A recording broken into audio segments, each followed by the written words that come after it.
The cold, metallic click of the deadbolt was the only goodbye I received.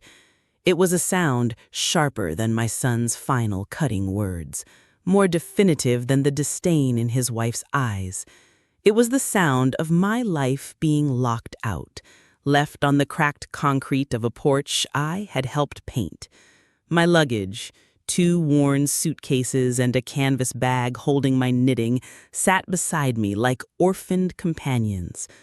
The door to the house my savings had secured, the house where I'd nursed their baby girl through fevers while they slept, remained shut. Inside, they were likely celebrating. Outside, in the humid Ohio air, I was a ghost. This final brutal act had begun 2 days earlier over a $5 piece of paper.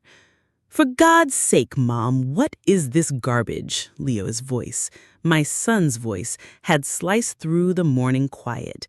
He loomed over me at the kitchen table, his shadow falling across my cup of tea. He held up the lottery ticket between his thumb and forefinger, as if it were something rotted. His wife, Sabrina, was a silent, lethal presence by the sink. She polished a wine glass, her movements slow and deliberate, her reflection in the glass a distorted mask of contempt. She didn't need to speak. Her silence was a weapon she had honed to a razor's edge. Her judgment was in the purse of her lips, the slight, dismissive tilt of her head. I looked from his furious face to the ticket. It was a simple scratch-off, a small ritual I'd adopted after my husband Frank passed. He'd worked his life away in the steel mills that once lined the Cuyahoga River. And when he was gone, the silence in our small apartment was deafening. The scratch-offs were a whisper of hope in that silence, a $5 daydream. It wasn't about winning. It was about the possibility, the brief, thrilling hum of what if. "It was my own money, Leo," I said, my voice barely a rustle of leaves. "From the cookie jar." "The cookie jar," he laughed, a harsh, ugly sound that didn't suit the boy I remembered. "That's for groceries. That's our money. You don't have an income, Mom. We pay for everything. We let you live here for free. Don't you forget that." Free. The word landed like a physical blow. It was meant to.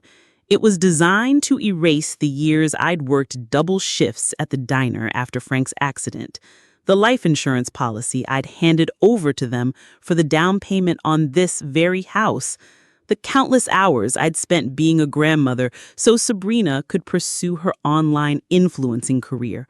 All of it erased by that one cruel word. "It's not the $5, he seethed, his face reddening. "It's the principle, the sheer foolishness. You're 72 years old, acting like a child. Grow up." Sabrina finally spoke, her voice a syrupy poison. "We just think it's a bit undignified, Clara. People talk." I felt myself shrink in the chair, my world narrowing to the floral pattern on the vinyl tablecloth. I wanted to explain that the man at the corner store, Marco, knew my name because of those tickets, that in a life where I was becoming increasingly invisible, his cheerful, "the usual, Mrs." was a small anchor. But the words wouldn't come. They were trapped behind a wall of shame they had so expertly built.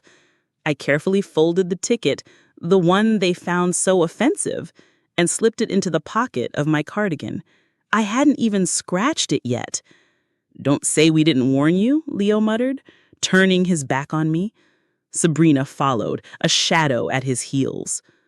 I sat there for a long time, the silence they left behind heavier than any noise. The kitchen, once my domain of comfort and care, felt alien. I looked at the little pencil marks on the doorframe where I'd charted Leo's height, at the faint scratch on the floor where he'd crashed his first tricycle. This house was a museum of a love they had forgotten, and I was just an exhibit they were tired of dusting. Later that morning, I sat on the porch swing, needing to breathe air that wasn't thick with their resentment. I pulled the ticket from my pocket. It was a Buckeye Bonanza game, promising a grand prize of $17 million. At the bottom, in tiny print, were the words, "Sign here to validate." As always, I had my name, Clara Mae Thompson, was written on the back in shaky but clear blue ink, dated that very morning. My hands trembled as I took a quarter from my purse. The familiar rasp of metal on paper was a small act of defiance. I scratched off the latex coating, my heart a nervous drum against my ribs. A number, 14A, 28A, 3. I kept scratching, my breath held tight in my chest. And then I saw them. The symbols aligned, the numbers matched. Under the prize box, a figure that made my vision blur. $17,000. I didn't gasp. I didn't shout. A profound, crystalline stillness settled over me.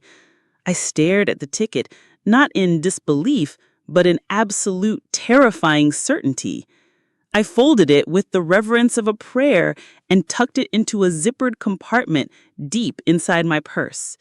In that moment, on the porch of the home where I was no longer welcome, I felt a power I hadn't felt in decades. It wasn't the money. It was the knowledge. They thought they held all the cards, but they never even bothered to look at the name on the back. They toasted their own superiority, but I held the truth. And for the first time in a very long time, I knew exactly what I was going to do with it. The following day, I said nothing. I moved through the house like a phantom, my secret tucked away like a hidden heart. I tidied the kitchen, weeded the small garden Sabrina ignored, and offered a polite, hollow smile when they passed me in the hall. The winning ticket was a warm weight in my purse, a promise only I understood. It was while sorting their laundry that a cold dread began to seep into my calm. I kept a small wicker basket in the laundry room for miscellaneous items found in pockets, loose change, receipts, and often my losing lottery tickets. I'd save them for second-chance drawings, a habit of thriftiness they found pathetic. I remembered tossing a different ticket in there yesterday, a losing one. On a whim, I reached in to retrieve it. My fingers brushed against the bottom of the basket. It was empty. My first thought was that I'd thrown it out. I checked the trash can, sifting through coffee grounds and junk mail. Nothing. I looked under the washing machine, behind the detergent. The ticket was gone. A quiet, sickening suspicion began to bloom in my stomach.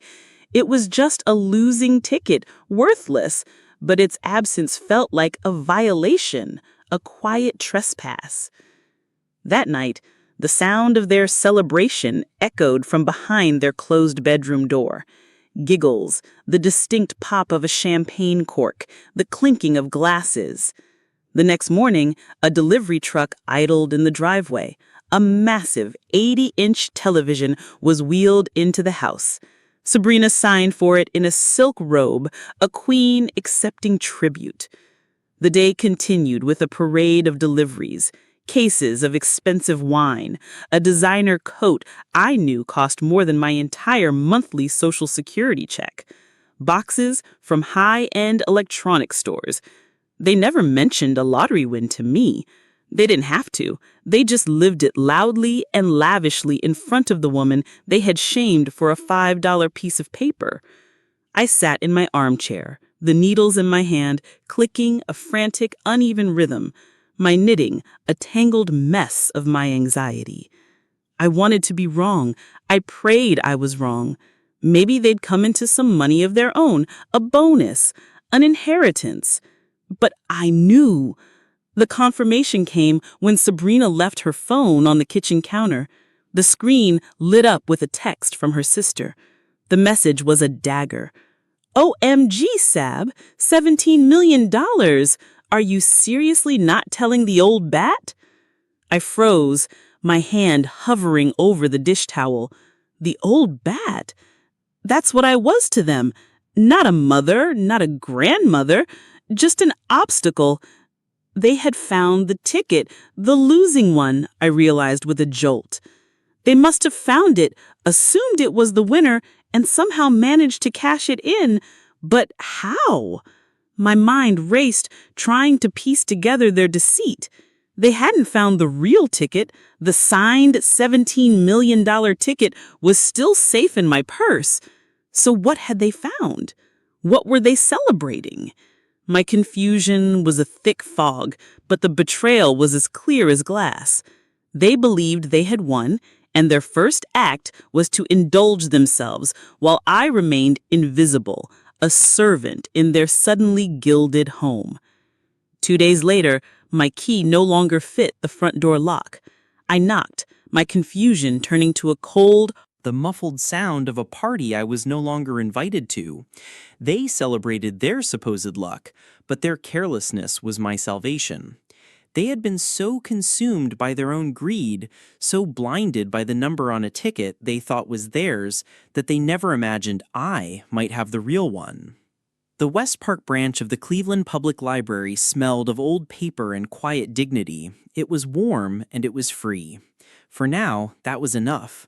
I had walked the 12 blocks from the house, my life condensed into 2 suitcases that felt heavier with every step.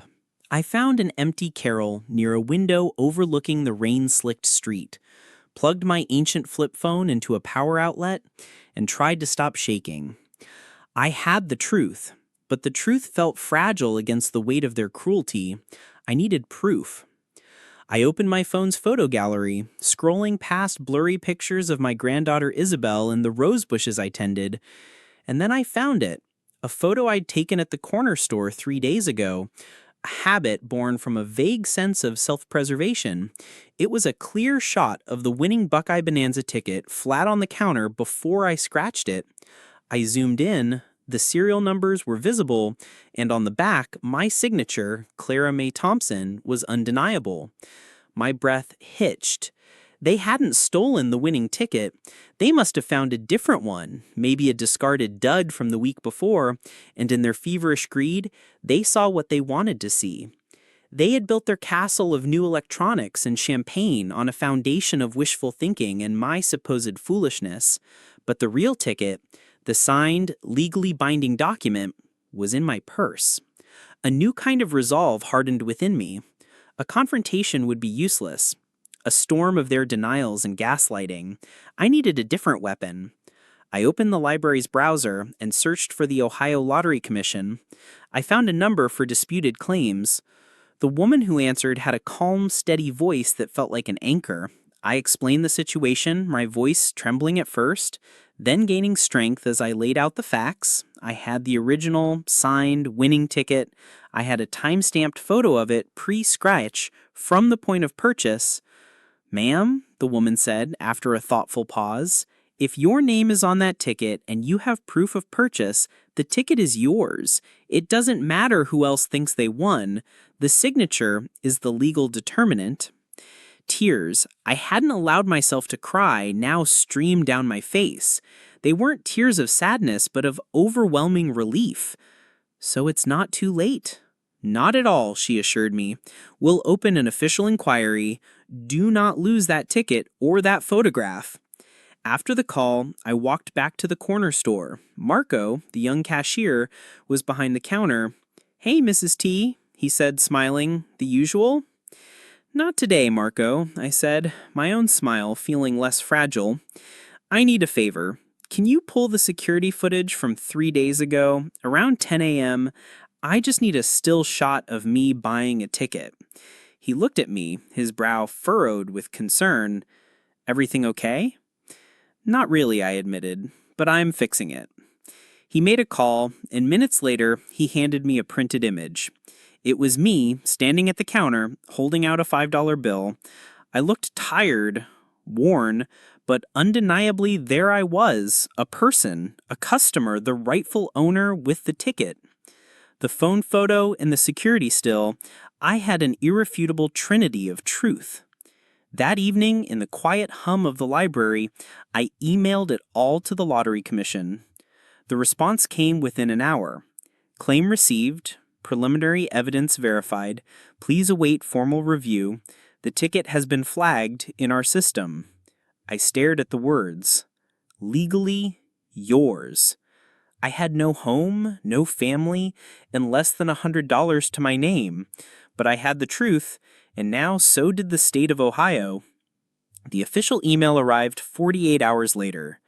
Dear Miss Thompson, your identity as the purchaser and signatory of winning ticket by 78B451902 has been verified. You are the rightful claimant of the $17 million prize. Please contact our Columbus office to begin the secure transfer process. Options for anonymity are available. Rightful claimant. I chose the Senior Privacy Clause, a measure designed to protect elderly winners from fraud and exploitation, often from their own families. The irony was not lost on me. Meanwhile, across town, their fantasy was beginning to crumble.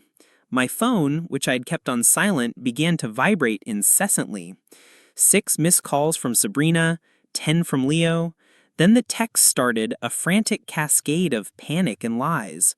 Mom, where are you? We were worried. Okay, we found a ticket. We thought it was the big one. It was a mistake. Let's just talk about this. The lottery office said there's a conflicting claim. What did you do, Mom? Answer me. Let's just split it 50-50. That's more than fair. This can be good for all of us. I pictured them at the lottery office, puffed up with arrogance, ready for their press conference, only to be told that the prize had already been claimed by its legal owner. I imagined Sabrina's mask of charm cracking, Leo's face contorting in impotent rage. They had rehearsed their acceptance speech, but had never considered the possibility of defeat. A long, rambling voicemail from Sabrina followed. Her voice was thick with false sweetness. Clara, I know we've had our issues, but think of Isabel. Think of family. This money doesn't have to tear us apart. It can be a bridge. A bridge they had burned the entire village to the ground and now wanted to borrow a cup of sugar. I powered the phone off. I let them sit in the silence they so callously imposed on me. The money was mine. The power was mine. But most importantly, the truth was mine, and I had no intention of ever setting foot on their side of that burned bridge again. Their next move was as predictable as it was vile. When quiet manipulation failed, they turned to public demolition. A librarian, Miss Albright, who had taken a quiet interest in my plight, gently showed me her phone. Clara, I think you need to see this. It was Sabrina's Facebook page. Her profile picture was a professionally lit portrait, head tilted, a serene smile plastered on her face. The post beneath it was a masterpiece of calculated victimhood. Heartbroken, sometimes the people you love most betray you in the cruelest ways. My husband's mother, Clara, who we took into our home, stole our winning lottery ticket right out of my purse. We believe her age has made her confused and greedy. We only ever wanted to provide for our daughter's future. Please pray for our family. The post was accompanied by a photo of them on their porch, clutching Isabel between them, their faces arranged in masks of solemn grief. It was decorated with hashtags elder abuse, hashtag family betrayal, hashtag justice for Izzy. The comments flooded, a torrent of poison aimed at me. Disgusting. How could a mother do that? Take her to court. She's clearly senile. That poor little girl, her grandmother stole her future. I stared at the screen, my hands cold. They were trying to destroy my name, my reputation, the one thing I had left. They assumed I would crumble, that I would hide in shame. They had forgotten one crucial detail. I had kept everything. With Miss Albright's help, I sat down at a library computer. My fingers, usually clumsy with technology, moved with a steady purpose. I began to build my case, not for a courtroom, but for the court of public opinion they had so arrogantly convened. First, the photo of the ticket, my signature clear and bold. Second, the security camera still of me at the counter purchasing it. Third, a bank statement showing the $5 withdrawal. Fourth, I scrolled through months of old texts until I found one from Sabrina, sent after I'd accidentally broken a plate. I am so sick of you being a useless freeloader in my house. I took a screenshot. The final piece was the official letter from the Ohio Lottery Commission, a PDF document stating unequivocally that Clara Mae Thompson was the sole, verified winner. I compiled it all into a single file. My own caption was simple and direct. To whom concern, a false narrative is being spread about me. Here is the documented truth. I did not want to make this public, but I will not allow my name to be slandered. The truth has receipts. I sent the entire package to Nora Vance, an investigative journalist for a Cleveland online publication who specialized in stories of family fraud and elder exploitation. I had read her work. She was fearless and meticulous. Then I went back to the small room I was renting from a retired teacher, made a cup of tea, and waited. Nora Vance's article went live that night. The headline was stark. She was called a thief by her son. The receipts tell a different story.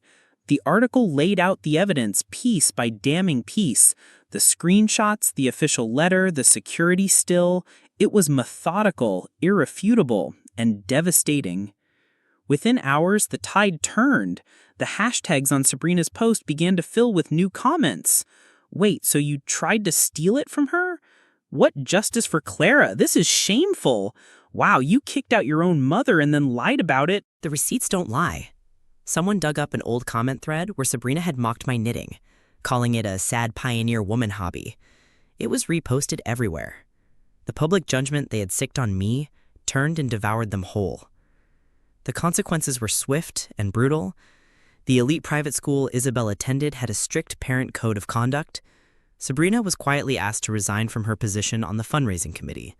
Neighbors, the Hamiltons, who had once been close friends, suddenly stopped waving. The neighborhood Facebook group became a minefield of pointedly shared links to Nora's article. The final blow landed on Leo. He worked in public relations, a career built on the flimsy scaffolding of perception and reputation. His firm, facing a PR nightmare of its own, issued a public statement. Our company is committed to the values of integrity and family. The recent information that has come to light regarding the personal conduct of Leo Thompson is in direct conflict with these values. As of today, he is no longer employed with our firm. Within a week, a for sale sign appeared in their yard. Within 2, it was stamped with a red sold banner. They deleted their social media accounts, changed their numbers, and vanished. The last I heard of them was a single unsigned note left in my new mailbox. One sentence was scrawled on it. You win. We're leaving Ohio. I folded the note and placed it in the same envelope as the lottery ticket. It wasn't a trophy. It was a period at the end of a long, painful sentence. It wasn't joy I felt, but a profound quiet peace. The storm had passed. The house I bought was a small brick bungalow in a quiet, leafy suburb. It had a porch swing, a garden bed ready for tulips, and a stillness I could breathe. It was mine, paid in full. No one could lock me out of it. On the wall above my favorite armchair, I hung a single framed photo, the security still from Marco's store. In it, I am just a woman buying a lottery ticket, but in my eyes there's a flicker of something that had been dormant for too long. Hope. Beneath it, I mounted a small, hand-carved piece of wood with 4 words burned into it. I cached the truth. Before I left Cleveland, I stopped at the library. I handed Miss Albert a check. For the library, I said. For new books, or fixing the heat. For being a safe harbor. She hugged me, a genuine warmth that asked for nothing in return. I never looked back. I had no desire to know where they went. That chapter was closed. My healing didn't need their apology. It didn't need their remorse. It just needed peace. One day, a letter arrived, the handwriting unmistakably Leo's. It was a rambling, self-pitying plea for a second chance for a connection, if not for me, then for Izzy. There was a time that letter would have broken my heart. I would have folded it, cried over it, and allowed myself to hope. But I was not that woman anymore. I took out a simple note card with a sunflower on the front and wrote one line. Forgiveness is something you must find for yourselves. My peace is no longer yours to borrow. I mailed it without a return address. That evening I sat on my porch, sipping tea infused with mint from my own window box, the sunset painting the sky in hues of orange and violet. I didn't need revenge. I didn't need to win. Revenge is loud, but dignity is quiet. It's the house you build for yourself after they burned the old one down. It's the garden you plant when they leave you with scorched earth. It is the profound, unshakable knowledge that your worth is not determined by the people who fail to see it. It is and always was inherent. And in the warm, gentle quiet of my own life, that was, at long last, enough.